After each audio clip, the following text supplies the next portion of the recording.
얼마 전에 작고하셨던 그 구상이라고 하는 시인의 시 중에 말씀의 실상이라고 하는 시가 있어서 소개를 먼저 해드립니다. 말씀의 실상.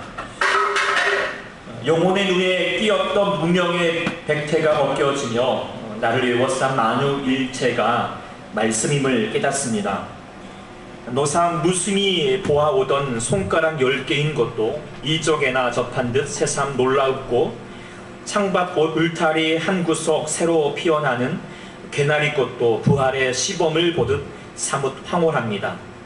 창창한 우주 험하게 바다에 모래알보다도 작은 내가 말씀에 신령한 그 은혜로 이렇게 오물거리고 있음을 상상도 아니요 상징도 아닌 실상으로 깨닫습니다.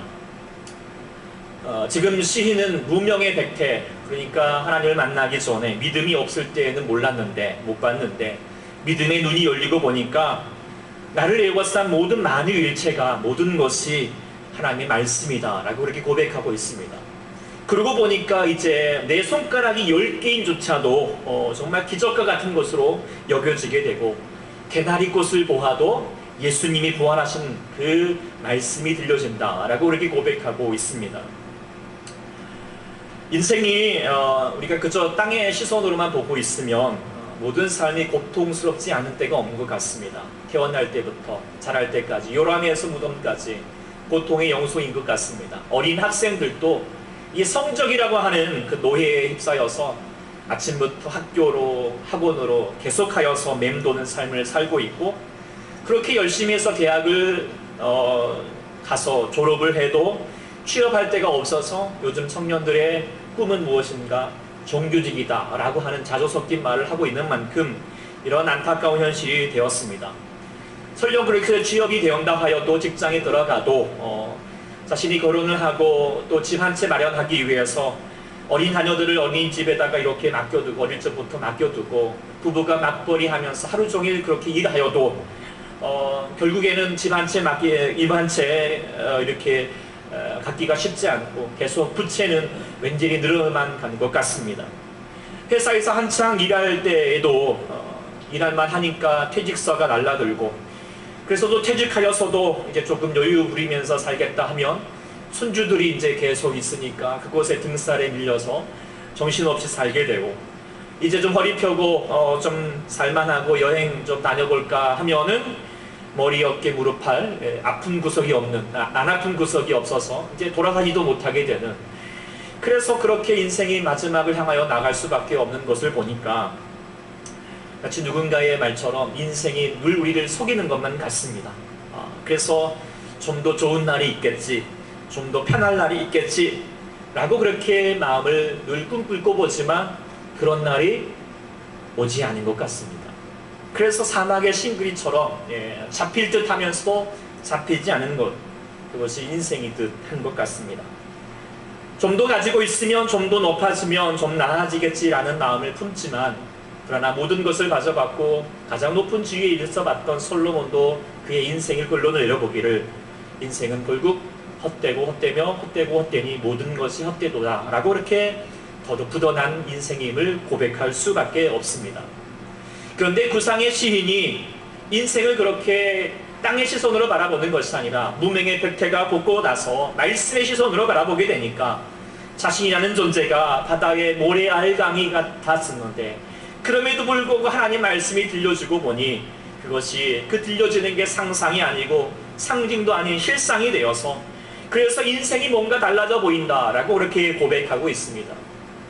결국 인생이라는 것이 무엇일까? 많이 가지느냐 못 가졌느냐라고 하는 문제가 아니라 내 안에 무명의 백태가, 그 믿음의 눈이 열려져서, 그래서 하나님의 시선으로서 세상을 바라볼 수 있고 이 인생을 바라볼 수만 있다면 인생이 비로소 헛되고 헛된 것이 아니라 눈물나게 고마운 것으로 여겨지게 될 줄 믿습니다.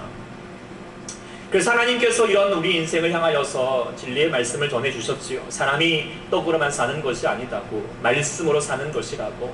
이 말씀은 이스라엘 백성들이 사막 가운데, 그 광야 가운데 있을 때에도 전해주셨지만 사단이 그 인생이라고 하는 것이 야, 너 배불러져야 사는 것이야 라고 그렇게 유혹할 때에도 예수님이 강력하게 전하셨던 말씀이죠. 오늘 우리에게도 그 말씀이 들려준 줄 믿습니다. 우리들도 방향 같은 인생을 살고 있고 어디로 가야 될지 늘 고단한 인생 가운데 살고 있지만 하나님께서 우리에게 진리의 말씀이시죠. 야, 인생이라는 것이 떡으로 사는 것이 아니다. 떡이 있다고 살아가는 것 아니다. 말씀이 있어야 산다 라고 하는 것입니다. 그런 면에서 우리에게 참 감사하잖아요. 예. 수많은 사람들 지금도 떡을 위해서 살고 있잖아요. 떡 많이 있으면 배불러질 것이라고, 이 인생이 좋은 날이 있을 것이라고 그렇게 스스로 속이면서 살아가지만 결국에는 잡힐 것 같지만 잡히지 않은 인생을 위해서 살아가고 있습니다. 그러나 우리는 말씀을 붙고 살아갑니다. 그 말씀을 붙들고 살아가는 우리 모두 얼마나 감사한지 우리가 더 깨달을 수 있기를 소망합니다. 그런데 우리가 질문이 생깁니다. 자, 여러분들은 떡이 아닌 말씀으로 사는 존재들입니다. 그렇다면 여러분들 살만하신지요? 괜찮으신지요? 인생이 정말로 즐거우신지요? 구상의 시인은 말씀이 상상이 아니라 실상이라고 하셨는데 여러분들은 그 말씀이 정말 잡히시는지요? 실상이 되어주고 계시는지요? 만일에 정말 여러분들이 그렇게 못 살고 있다 하시다면 말씀이 없기 때문일까요? 우리는 매주일 여러분들은 말씀을 듣습니다. 그리고 또 여러분들이 이런저런 노력으로 말씀을 매일 보시기도 하실 것이고 또 이렇게 묵상하고 접할 기회를 갖고 계실 것입니다. 분명히 말씀이 없는 것은 아닐진데 왜 우리는 구상의 시인처럼 말씀이 내게 실상이 되지 못하고 때로는 허망한 말씀처럼 느껴지기만 하고 우리의 삶은 고단해질 수밖에 없을 것인가? 저는 그것을 간단히 진단을 해본다면 그것은 우리에게 레마의 말씀이 없기 때문이다 라고 그렇게 결론 내릴 수 있습니다. 사실 이제 우리가 출애굽기 말씀을 정말 우리 2017년 상반기 동안 계속 전하였고 지난번에 이제 마무리로 이제 마치고자 했는데 그래서 이번 주부터 골로새서 말씀을 전할까 했지만 뭔가 이게 말씀의 방점을 좀 찍지 못하였던 것 같은 찜찜함을 가질 수밖에 없었습니다. 자, 우리가 출애굽기를 통하여서 우리가 알 수 있는 것이 무엇입니까? 출애굽기를 알면 무엇이 보인다? 인생이 보인다. 그래서 인생이 무엇을 어떤 방향으로 흘러가는지 그 인생 속에서 하나님은 우리 가운데 어떻게 구원을 하시고 구원의 경영을 이끌어 가시는지 알게 되었습니다. 그런데요, 우리가 그럼에도 불구하고 우리는 인생을 안다고 인생이 사라지는 것 같지는 않습니다. 물론 도움이 됩니다. 모르는 것보다 훨씬 낫죠. 그런데요, 우리가 몰라서 못 사는 것이 아니라 알아도 안 사라지기 때문에 못 살게 되는 경우가 많다라는 생각을 갖게 되지 않습니까?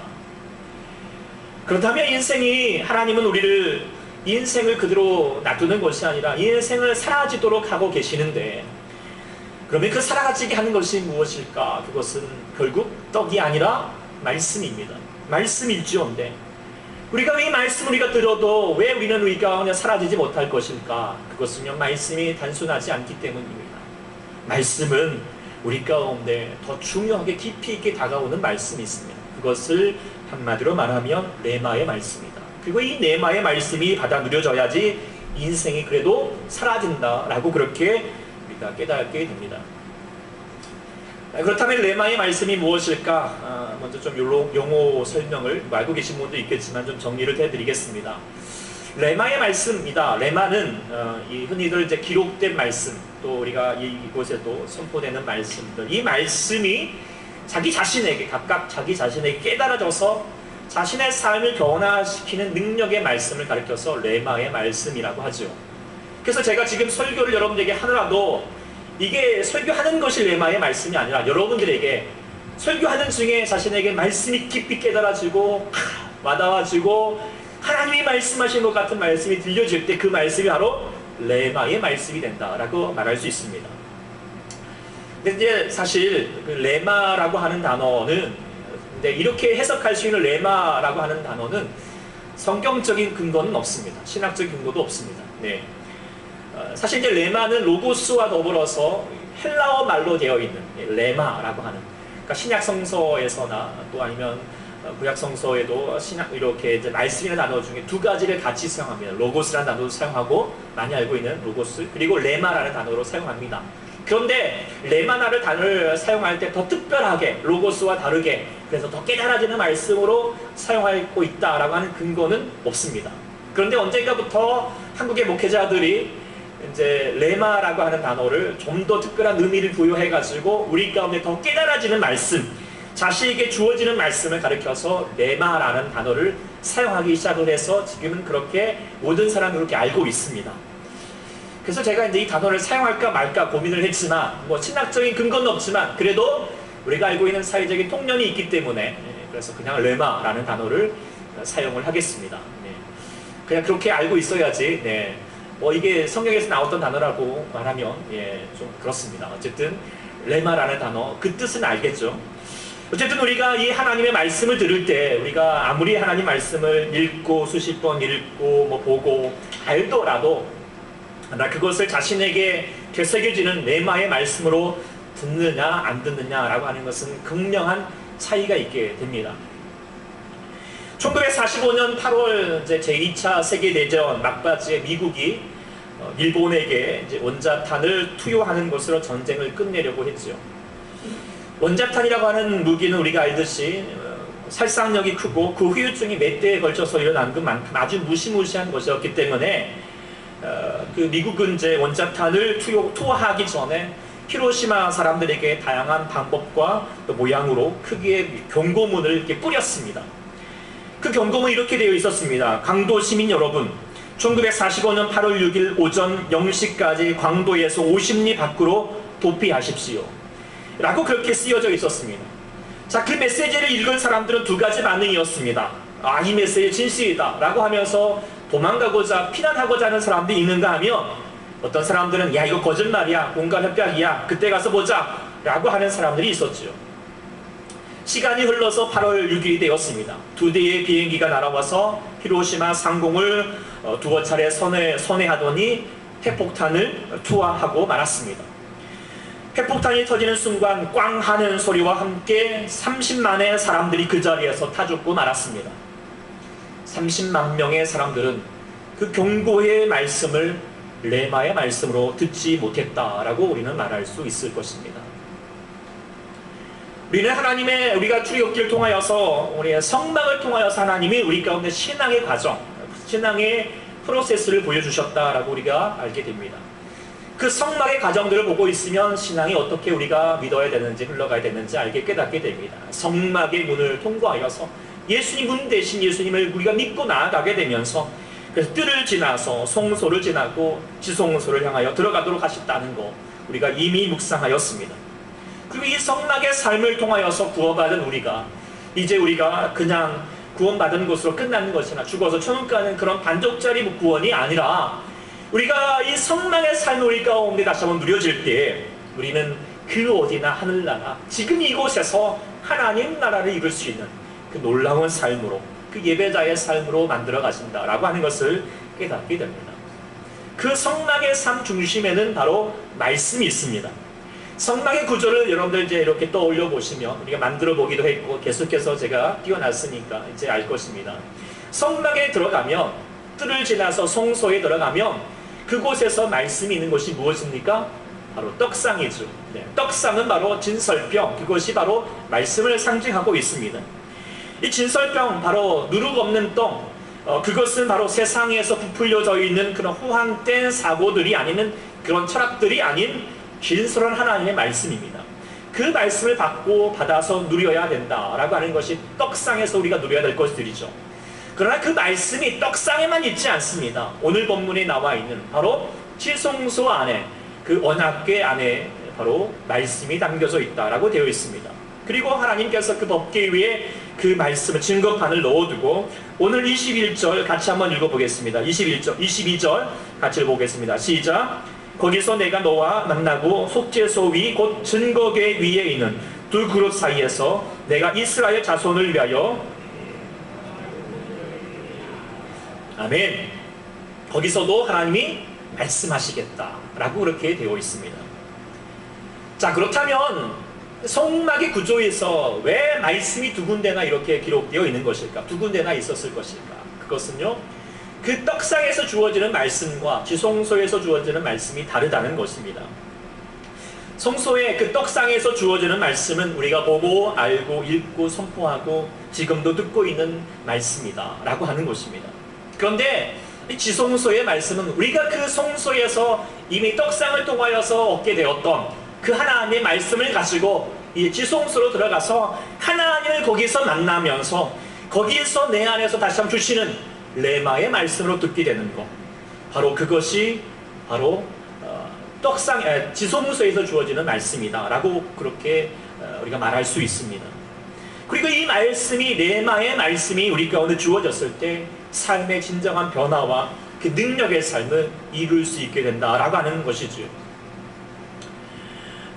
위대한 믿음의 사람 어거스틴이 우리가 아는 것처럼 그는 신학자이기 전에 아주 방탕한 사람이었습니다. 그의 어머니 모니카가 자신을 위해서 그렇게 눈물 흘려서 새벽마다 기도하고 있어서도 불구하고 무시하고 그냥 하나님께 반항을 하면서 세상에 속하여서 세상의 육체적인 종욕을 위해서 그냥 방황하며 살았습니다. 그러다가 어느 날 그가 서재에 앉아있을 때에 창 바깥에서 들려지는 소리가 있었죠. 책을 펴서 넘겨라, 책을 펴서 넘겨라 라고 하는 소리입니다.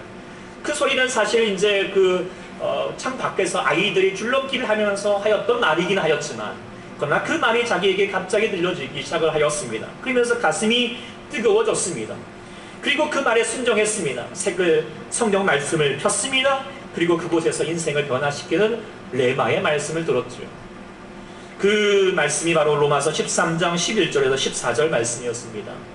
또한 너희가 이 시기를 알거니와 자다가 깰 때가 벌써 되었으니 이는 이제 우리의 구원이 처음 믿을 때보다 가까웠습니다. 밤이 깊고 낮이 가까웠으니 그러므로 우리가 어둠의 일을 벗고 빛의 갑옷을 입자. 낮에와 같이 단정히 행하고 방탕하거나 술 취하지 말고 음란하거나 호색하지 말며 다투거나 시기하지 말고 오직 주 예수 그리스도의 옷 입고 종욕을 위하여 육신의 일을 도모하지 말라. 이 말씀이 평소에 그가 들었는지 모르겠고 그가 읽었는지 모르겠지만 그날따라 달리 들었습니다. 바로 레마의 말씀이 들리기 시작하였던 것입니다. 그리고 나서 그는 전혀 다른 삶을 살게 되었고 자기뿐만 아니라 수많은 사람들에게 다시 한번 말씀을 들려주는 위대한 신학자로의 삶을 살게 되었습니다. 바로 레마의 말씀을 듣기 시작한 때부터입니다. 5만 번의 기도에 응답하였다라고 하였던 고아의 아버지 이 조지 물려도 시편 68편 5절의 말씀을 읽다가 하나님께서 고아의 아버지다라고 하는 말씀을 깨닫고 나서 그가 하나님께 의지하여서 자신의 인생을 고아들을 먹이고 입히는데 자신의 삶을 뒤로 그렇게 작정하였고 그가 놀라운 삶을 살게 되었다라고 하는 것. 믿음의 역사를 이루었던 수많은 사람들이 하나같이 하나님께서 자신에게 주어졌던, 자신에게 깨닫게 주셨던 그 지성소에서 내가 너를 만나고 내가 너희에게 행할 모든 것을 가르치리라, 일컬으리라, 말하리라 라고 하셨던 그 레마의 말씀을 들으면서 그가 놀라운 능력의 삶을 살게 되었다는 거 우리가 깨닫게 됩니다. 여러분들은 레마의 말씀이 무엇입니까? 여러분의 삶을 흔들어 놓았던 말씀이 무엇이었습니까? 저에게 이제 레마의 말씀 여러 가지가 있겠지만 그 중에서 가장 깊이 들렸던 말씀은 욥기 23장 10절 말씀입니다. 나의 가는 길을 오직 그가 하시나니 그가 나를 단련하신 후에 내가 정금같이 나아오리라. 제가 이 말씀은 이제 내가 무엇을 해야 될 것인가, 내가 어떤 소명을, 어떤 사명을 붙들고 나갈 것인가, 그렇게 그것을 위해서 나의 꿈을 알기 위해서 금식도 하고 방황도 하고 수많은 시간을 보내었는데 깨닫는 바가 없었습니다. 그러다가 어느 날 이 말씀을 누군가가 이렇게 말하고 있는데 그 말씀이 제 마음 가운데 확 박혔습니다. 그렇구나, 내가 인생 어디로 가는지 내가 알 필요가 없구나, 나와 함께 하신 주님이 아시면 되지, 그리고 주님이 나를 이끌어 가시면 순종하면 되는 것이지, 그래서 그날 하나님이 인도하신 대로 나아가면 되는 거야 라고 하는 하나님을 향하는 믿음이 있으니까요, 얼마나 그때부터 내가 자유해진지 모릅니다. 내 앞날에 대한 두려움이 없었습니다. 어찌 살 것인가, 내가 무엇 먹고 살지, 이런 걱정이 없어지는 거예요. 하나님이 아시니까, 하나님께서 나의 삶을 전문가 같이 만들어 주실 것이니까. 그러면서 저는 얼마나 큰 자유함을 얻게 된지 모릅니다. 이것이 제 안에서 기쁨이 되었습니다. 제가 이제 가끔씩 말씀 캘리그라피로 이렇게 쓰면서 말씀을 써드릴 기회를 많이 갖게 됩니다. 그리고 이제 써드릴 때마다 묻습니다. 어떤 말씀을 써드릴까요? 라고 말하면 그 질문에 되게 난감해 하시는 분들이 많습니다.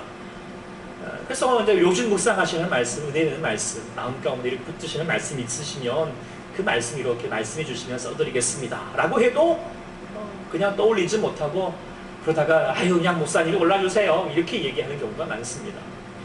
물론 해드릴 수는 있습니다. 그런데도 한 곳에서는 제가 참 안타깝습니다. 인생을 살아가면서 자신의 삶에 주어진 하나님 말씀 하나 정도는 분명히 갖고 있어야 할 터인데 자신의 삶을 뒤바꿔 놓을 수 있는 그 삶에서 다시 한번 하나님의 새로운 삶으로 이끌어 가시는 그 말씀이 자신의 가운데 있어야 될 터인데 그런 말씀이 들려지지 않다라고 하는 그 모습이 참 안타깝다라고 하는 경우를 갖게 됩니다. 근데 이 말씀 오해하지 마십시오. 그냥 뭐 성경 말씀 중에서 좋은 말씀, 뭐 그냥 축복의 말씀, 세상 사람이 봐도 야 좋은 말씀들을 갖고 있으라는 말이 아닙니다. 하나님께서 우리 아까 어거스틴의 말씀처럼 어거스틴도 보기에는 그렇게 좋은 말씀은 아닙니다. 그러나 자신의 삶을 흔들어 놓았던 말씀입니다. 여러분에게도 하나님께서 그런 말씀을 주실 것입니다. 가슴 깊이 곳에 박히도록 하시는 말씀을 주실 것입니다. 그래서 그 말씀이 살아있어서 활력이 있어서 좌우의 날선 어떤 검보다도 예리하여서 혼과 영과 그리고 간절과 골수를 찔러 쪼개어서 우리의 삶을 흔들어 놓게 변화되는 말씀이 되어가는 것인 줄 믿습니다. 그 말씀 꼭 가질 수 있기를 소망합니다. 한번 나중에 문득 제가 물어보겠습니다. 당신의 느헤미야의 말씀은 무엇입니까? 그런데요, 그 말씀을요, 제가 줄 수 있는 것은 아닙니다. 옆에서 아무리 그렇게 주고자 하여도 들릴 수 있는 것이 아닙니다. 지성소는요, 오직 혼자 들어갑니다. 지성소는 다른 누구와 동행할 수가 없습니다. 오직 혼자서 하나님과 독대하는 곳입니다.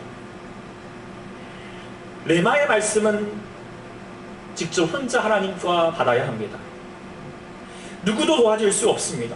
아무리 강단해서 말씀을 가지고 피를 토하듯이 외친다 하였더라도 여러분들 그 말씀을 받아들이는 것은 하나님과 만나는 것은 여러분들 자신입니다. 여러분들 홀로서 감당해야 될 것입니다. 하나님과 독대하셔야 합니다. 그런데 또 지성소로 들어가는 것은 함부로 들어가는 것도 아닙니다. 성소의 구조를 밟아가야 됩니다. 문을 열고 그리고 뜰을 지나서 그래서 예수 그리스도의 보혈에 힘입어서 자신의 죄를 고백하면서 회개의 기도를 드리고 성소에 들어가서 말씀을 읽고 묵상하면서 등잔에서 성령의 충만함 가운데 성령의 인도하심을 누리시고 그 다음에 향단에서 하나님께 찬송과 기도를 올려드리는 것입니다. 오늘 우리가 예배를 드릴 때에도 이 구조를 닮아가고 있습니다. 여러분들이 찬양을 하면서 여러분들이 기도를 하면서 우리가 또 회개의 기도를 드리면서 우리가 그 지성소로 들어가기 위해서 준비하는 과정들입니다. 그리고 그곳에서 들려지는 말씀을 가지고 지금 여기서 선포되는 말씀을 가지고 이제 여러분들이 지성소에서 하나님과 만나면서 레마의 말씀을 들어야 합니다. 혼자 나아가십시오. 담대히 나아가십시오. 주님이 담대히 오라고 말씀하고 계십니다. 자신의 모든 것을 드리고 온전히 주님의 존전에서 겸손하게 엎드려 보십시오. 그때 하나님께서 여러분의 말씀을 통하여서 임재하실 것입니다. 여러분의 깊은 상처를 만져주십니다. 무너지는 마음을 회복시킬 것입니다. 죄악의 굴레를 끊어놓도록 하실 것입니다. 내가 살아내야 될 비전의 말씀을 주실 줄 믿습니다. 그하여서 그로 말미암아 마음의 깊은 곳에서 눈물이 터져 나오고 기쁨의 탄성이 흘러나오게 될 줄 믿습니다. 이것이 신앙의 삶입니다. 이것이 우리가 예수 믿는 믿음입니다. 신앙의 삶이란 허무맹랑한 것이 아닙니다. 세상처럼 그냥 복 달라고 건강해달라고 그렇게 말하는 그런 천박한 내용이 아닙니다. 신앙의 삶이라는 것은 지성소에서 말씀하시는 하나님을 누려가는 것, 그것이 바로 신앙이라는 것이에요. 예수 믿는 목적이에요. 그런데 그렇게 하게 되면 인생이 달라진다는 거예요. 인생이 변화되는 거예요. 무명의 백태가 벗겨지면서부터 인생이 다시 한번 그냥 허무한 인생이 아니라 새로운 인생으로 보게 될 줄 믿습니다. 그래서 저는요, 목회하면서 여러분들에게 가장 큰 목표가 있다면 이것입니다. 성소에서 성소의 떡상에서 그냥 좋은 떡 드리는 것만 제 목표는 아닙니다. 물론 여러분들에게 좋은 말씀을 전해드리기 위해서 노력은 하겠지만 그러나 그것이 더 중요한, 그것이 다가 아니라는 것을 늘 깨닫게 됩니다. 네. 제가 보니까 뭐 좋은 말씀 많이 듣는다고 변화되지 않더라고요. 저 말고도 얼마든지 좋은 말씀 많이 있습니다. 그런데요, 좋은 말씀 들어서 우리의 삶이 변화되는 것이 아닙니다. 성소에 있다라고 하는 것이 중요한 것이 아니라 그 성소에 들려졌던 말씀을 가지고 시성소에 들어가셔야 합니다. 홀로 여러분들이 들어가셔야 합니다. 그리고 거기에서 하나님을 만나셔야 합니다. 제 목표는 뭐냐면 성소에서 있는 것이 아니라 여러분들이 지성소로 들어갈 수 있도록 계속 밀어넣는 거예요. 거기서 만나시라고, 거기서 하나님과 레마의 말씀을 들으시라는 거예요. 그래서 지금 순간에도 이 설교 시간이 중요한 것이 아니라 설교 다음이 중요한 것 같아요. 여러분들이 어떤 말씀이 자신에게 들려지는 말씀일까?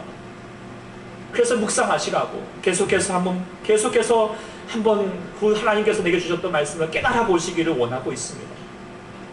그러기 위해서는 훈련이 필요한 것 같습니다. 처음부터 되진 않습니다. 그래서 말씀의 오후에도 말씀의 피드백을 계속해서 말씀해 보시라고 하시는 이유도 이와 같습니다. 또 아니면 캘리그라프를 들여서 이렇게 방문에다가 좀 집안에다가 놔두고 묵상해 보시라는 이유도 이 때문입니다. 큐티를 하라는 것도 이 때문이고, 구역 모임 때에도 하나님 말씀 속에서 어떤 말씀이 깨달아지십니까? 그래서 질문하는 것도 이 때문입니다. 제가 드릴 수 있는 것이 아니니까 여러분들이 그 말씀을 붙드셔야 하기 때문입니다. 레마의 말씀으로 들을 수 있어야지 여러분의 삶이 달라질 수 있기 때문입니다. 그러니까요, 제발 성소에만 계시지 말고 여러분들 지성소로 들어갈 수 있기를 소망합니다. 그런데도요, 예배 드리러 와서 성소에만, 뜰에만 계신 분들도 상당히 많지만, 그러나 우리 교인들은 뜰에는 계시는 것 같지 않습니다. 성소에는 들어옵니다. 그런데요, 지성소로 들어가지 않은 분들이 참 많습니다. 오늘 말씀 통해서 어떤 말씀, 하나님의 음성을 들으셨습니까? 어떤 깨달음을 얻으셨습니까? 자신에게 어떤 말씀이 우리 가운데 들려주셔서 새로운 삶을 결단하셨습니까? 라고 물으면 아무 말도 못하시는 분들이 많습니다. 그저 좋은 말씀이었죠 라고 말하고 있는 분들도 많습니다. 그럼 저는 너무 답답합니다. 이것보다도 정말 답답한 게 없습니다. 히로시마 그 원전폭탄이 떨어진다라고 외쳐문다 하여들 자신의 말로 듣지 못하면 아무 소용이 없는 것처럼, 하나님 말씀이 구구절절하게 외쳐진다 할지라도 시성소에서의 레마의 말씀을 듣지 못하면 하나님 말씀 아무 소용이 없습니다. 그 하나님 말씀을 들을 수 있는, 그래서 우리의 말씀의 백태가 넘겨 벗겨질 수 있는 그 말씀이 실상이 될 수 있기를 간절히 소망해 봅니다. 구상의 시인이 말씀의 백태가 벗겨지면서 말씀의 세기가 열리면서 그리고 나서 지었던 시가 이런 시가 있습니다. 이제사 비로소 두 일에 강아지만큼 은총의 눈이 뜬다. 이제까지 시들하던 만물 만상이 저마다 신령한 빛을 품고 그렇듯 안타까움과 슬픔이던 나고 죽고 그 덧없음이 모두가 영혼의 한 모습일 뿐이다. 이제야 하늘이 새와 꽃만을 먹이고 입히는 것이 아니라 나를 공으로 기르고 살리심을 눈물로써 감사하노라. 아침이면 해가 동쪽에서 뜨고 저녁이면 해가 서쪽으로 지고 때를 넘기면 배가 고프기는 매 한 가지지만 출구가 없던 나의 의식 안에 무궁한 시공이 열리며 모든 것이 새롭고 모든 것이 소중스럽고 모든 것이 아름답다. 이것이 바로 신앙의 삶, 예수 믿는 그 능력인 줄 믿습니다.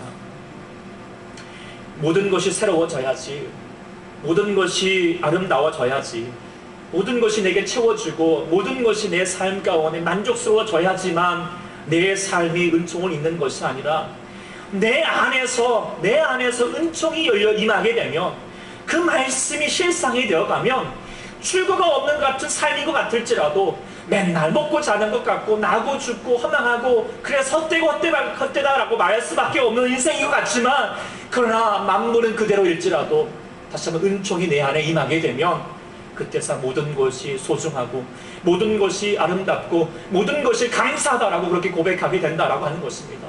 그래서 심지어 지난날의 슬픔과 고통, 투성이었던 것까지도 그 안에 하나님의 은총이 충만하였음을 깨닫게 되었다고, 원망할 수밖에 없는 순간에도 이제 하나님을 찬송하게 되었다고, 시를 지어서 노래하게 되었다라고 그렇게 고백하는 것, 바로 우리 모두의 삶이 될 수 있기를 간절히 소망합니다. 우리 그런 마음으로 찬양하기를 원합니다. 오늘 찬양은 오늘 같이 이 말씀 묵상하면서 다시 한번 주님을 향하여서 우리 가운데 레마의 말씀이 들려졌을 때 가장 우리 가운데 가장 먼저 할 수 있는 것이 무엇일까?